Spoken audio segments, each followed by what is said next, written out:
Depuis des années, nous avions envie de dire les vers de Racine, sans avoir à monter une énième mise en scène de Phèdre ou de Britannicus, avec un petit peu d'inédit pour le justifier.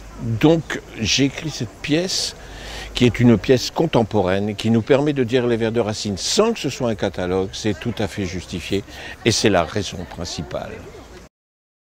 Après une des premières de Racine, en fait, une dame est venue nous voir à la fin et elle était touchée, enfin assez remuée d'avoir revécu sur scène, enfin en voyant la pièce, ce qu'elle avait traversé elle-même, puisque dans la pièce on parle de la catharsis et donc de cette capacité qu'ont les vers de Racine ou de la tragédie en général de permettre au commun des mortels de traverser des drames.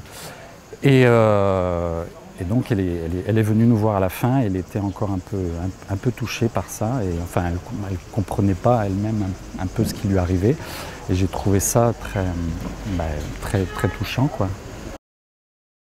C'est l'histoire d'un couple qui a vécu, un couple d'aujourd'hui, qui a vécu une tragédie il y a 5 ans, et depuis 5 ans ils n'arrivent pas à s'en sortir, ils sont plus ou moins séparés. Mais même séparément, ça ne fonctionne pas. Alors lui, qui est comédien, demande à elle, qui est auteur, d'écrire une pièce sur Racine. Un peu de mauvaise foi et de mauvaise humeur, elle se met au travail. Racine, lui, apparaît, et au fur et à mesure qu'il traverse Alexandre, Andromaque, Phèdre, Iphigénie, Bérénice, leur rapport à la douleur évolue. Leur rapport entre eux évolue aussi, puisqu'ils sont en train de vivre leur catharsis.